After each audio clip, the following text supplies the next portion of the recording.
সংসারের কর্মব্যস্ততার জন্য সারাদিনে 5 মিনিটে যদি ভগবানকে ডাকতে না পারা যায়, তাহলে কি হবে? এই অবস্থায় কি করা উচিত? তাহলে কি ভগবানের কৃপা হবে না?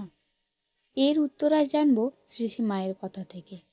শ্রী শ্রী মায়ের পদপান্তে 3য় খণ্ডে সুবাসিনী দেবী তার স্মৃতিচারণে লিখছেন, একদিন এক ভক্ত মহিলা মাকে বললেন, মা, আমরা তো সারা দিনরাত সংসার নিয়ে আর সংসারে সকলের চাহিদা মেটাতে ব্যস্ত হয়ে পড়ি। সারা দিনে রাতে 5টা মিনিটও ঠাকুরকে ডাকার সময় পাই না।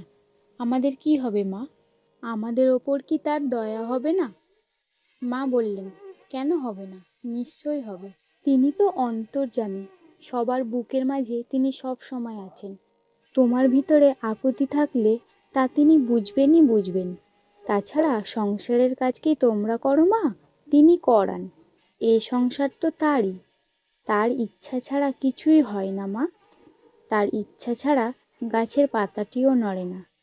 কৃষ্ণ ইচ্ছা বিনা কোনো কর্ম নাহি হয়। তোমার মধ্যে এই যে ব্যাকুলতা এসেছে, জানবে তার ইচ্ছেতেই এসেছে। যে তাকে ভালোবাসে তাকে তিনি রক্ষা করেন। তাকে ভালোবাসো আর নাই বা বাসো, তিনি তোমাকে ভালোবাসেন।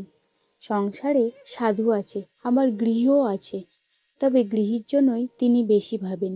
ঠাকুর বলতেন, সাধু তো তাকে ডাকবেই, কিন্তু গৃহীর পিঠে যে 20 মণ বোঝা, তাই গৃহীর জন্যই তার চিন্তা বেশি।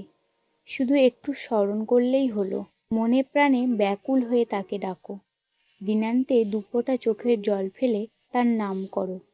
ওই 2 ফোঁটা চোখের জল ছাড়া তোমাদের কী বা আছে বলো?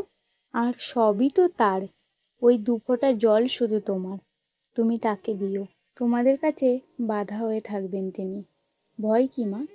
ঠাকুর এসে এবার তোমাদের জন্য ভগবানকে পাওয়ার এই সহজ পথ বলে দিয়ে গেছেন। তাকে ব্যাকুলভাবে প্রার্থনা করবে, সদা সর্বদা স্মরণ ও মনন রাখবে। ঠাকুর যেটি করবেন তা ঠিক করা আছে, তবে ঠিক যদি কেউ তার উপর ভার দেন, উনি তা ঠিক করে দেবেন।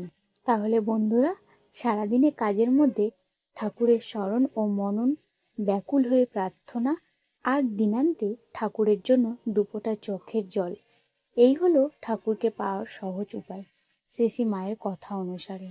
আজকের ভিডিওটি এখানেই শেষ করব। ভিডিওটি ভালো লাগলে লাইক, কমেন্ট ও শেয়ার করে শ্রী শ্রী ঠাকুর এবং শ্রী শ্রী মায়ের মাহাত্ম্য প্রচারে আপনিও অংশীদার হবেন, এবং প্রতিদিন শ্রী শ্রী মা ও ঠাকুরের অপরূপ কৃপার কাহিনী শুনতে পেজটি ফলো করবেন।